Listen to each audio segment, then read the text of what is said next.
and welcome to the A-Level Business Studies class. The lesson that we're discussing today is all about globalization. The topics that we're going to cover is globalization and international marketing, globalization and all its aspects, and strategies used for international marketing. Before we move on further, let's understand a few definitions. The first one, globalization. Now this is the process of international integration arising from the interchange of worldviews, products, ideas and other aspects of culture. Another definition that we need to understand is a multinational company. A multinational company is one which operates in more than one country. When I say operate, it means that it produces in more than one country as well as sells in more than one country. Tariff. The tariff is a tax that is imposed on imported products, and a quota, a physical limit on the quantity of imports that are allowed in a country. Now let's understand, why has globalization occurred in the nation? Globalization has occurred because of two main reasons. The work of the World Trade Organization in free trade, and secondly, the growth of regional bodies such as the NAFTA or the EU. The EU is the European Union. Now, globalization means connecting boundaries and allowing people to exchange ideas, exchange views, exchange products. Are there any benefits? Yes, definitely. Globalization has multiple benefits. There is greater opportunity for selling of goods because it opens up new markets for people, for businesses. Increased competition gives the firm incentive to become internationally competitive. Pan-European or pan-global marketing strategies help create a global brand, and that's what every brand wants to do. There is a wider choice of goods and services for consumers. Foreign investment allows higher job opportunity, and last but not the least, global technology and knowledge benefit the entire and the poorer economy as well. However, there are a few limitations that one needs to understand with globalization. Competitions might destroy the local businesses because imported products may take over the market and the domestic industries may not be able to flourish. Cultural right-wing extremism might come into foray. There would be an extreme influence of the Western culture maybe, and somewhere the inherent culture of the country may be lost. International locations can lead to significant transport and cultural problems. Businesses may have a higher risk of foreign takeovers. The quality and production might become a problem in global scenarios. For example, Coca-Cola, under pressure not to produce in some Indian states due to water shortage, could not control the supply in India. So there could be situations arising like this when you set up in another country. The government has loss of control, and it might be a problem for certain governments to control the influence of foreign companies. Let's understand international marketing. International marketing refers to the selling of goods and services in markets other than the original domestic market. BRICS, B-R-I-C-S, the synonym for 5 developing countries which have come together, which are Brazil, Russia, India, China and South Africa. Now these countries have come together to understand that they need to trade on terms which are agreeable to all and allow each country to grow. Now why do we sell product in other countries? Why do we need to sell a product? Because we may have a saturated home market. We are looking for higher profits. We need to spread our risks. Poor trading conditions in the home market may force us to explore new markets, and legal differences which create opportunities abroad, and therefore one wants to sell products in other countries. Why is international marketing different? There are certain things that make it different. Political differences, economic and social differences, legal differences, cultural differences, and difference in business practice. Now, international marketing will be different because the influence of all these factors, be it political, be it economic, be it social, legal, cultural, and the business practice is going to influence the way a business operates in another country. For example, let's understand cultural differences.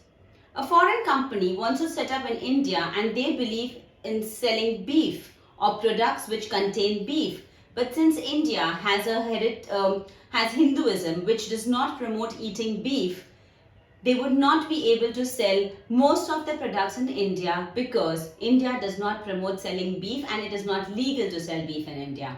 So that could be a cultural difference. Similarly, political, economic, legal and business practice differences will also have an influence on the international market scenario. Now, let's understand the term direct exporting. Direct exporting is manufacturing in your domestic home market country and exporting it to other countries. Benefits: the company has complete control over the international market. They could sell how much ever they want to sell to a country and there are no commissions given to intermediaries.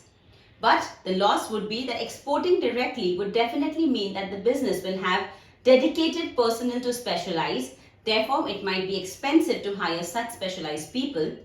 Cultural differences and no local support. The company may not know the cultural differences that exist between the two countries and they may not have any local support to understand the market there. And the legal framework can be problematic because a country may have imports, taxes or quotas fixed up and they may not allow the country or they may have to pay higher duties to let their products inside the other country.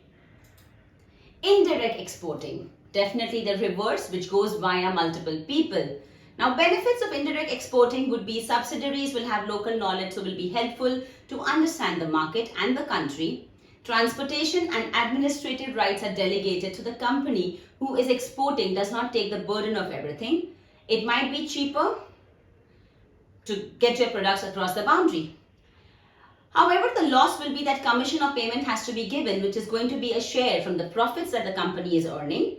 And intermediaries will not solely focus on your product. They may look at multiple companies and they may have a setup with exporting multiple brands into the other country as well. Now, international marketing may get you into different methods of entering into another country. The first one is when you enter by exporting your goods.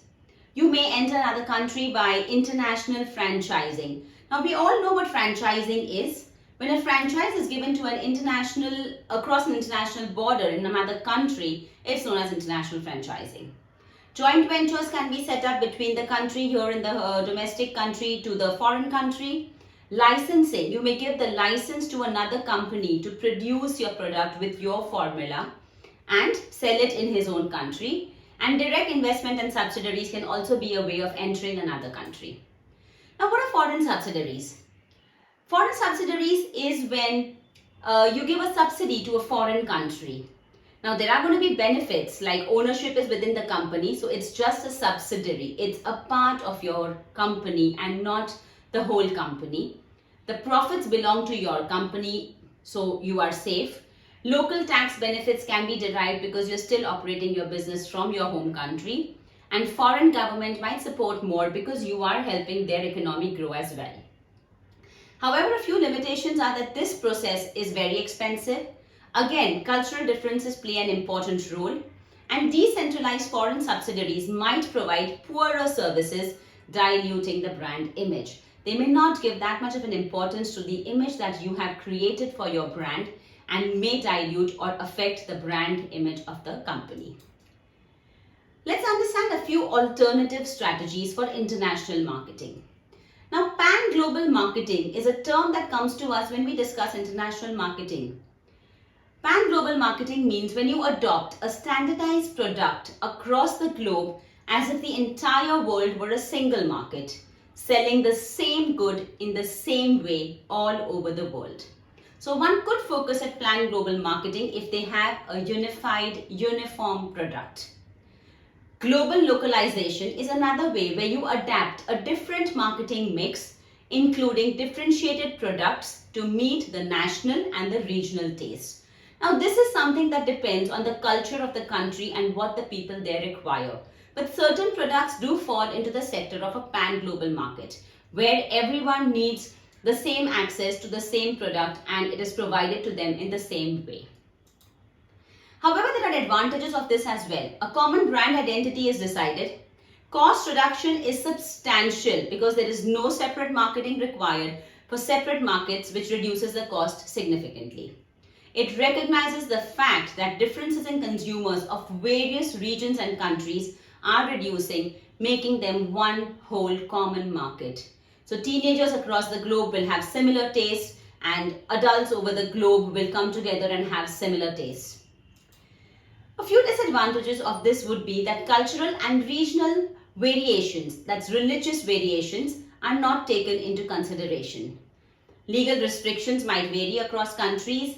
The brand name does not translate very well across the countries, and setting the same price throughout the world does not take into account the average income of the people, which is a very major factor. Now, these were a few advantages and disadvantages of pan-global marketing. Let's understand the concept of global localization and how it is helpful. Thinking global and acting local is what KFC adopted and was very successful and an interesting approach in China. Now, what KFC does is it sells the KFC Dragon Twister, which is not available to other countries, only in China. The price level is varied between different countries to reflect the difference in the income level. An advertisement always contains local people. This is how global localization can personalize things and make it more approachable to the people of a country. The benefits would be that local needs and tastes are met. There is no attempt to impose anything on the foreign land there. So the country may not have the problem of their culture being highly influenced by the Western culture. The products are more likely to meet local taste. There is less opposition in the local MNCs. A few limitations that global localization faces is that economies of scale do not happen because they are personalizing everything for every country. So everything has to be set up differently. Brand dilution might happen and the prices might be higher than the global prices in certain cases. That's all for the lesson globalization. See you next lesson where we will talk about further concepts of global marketing. Thank you. Bye-bye.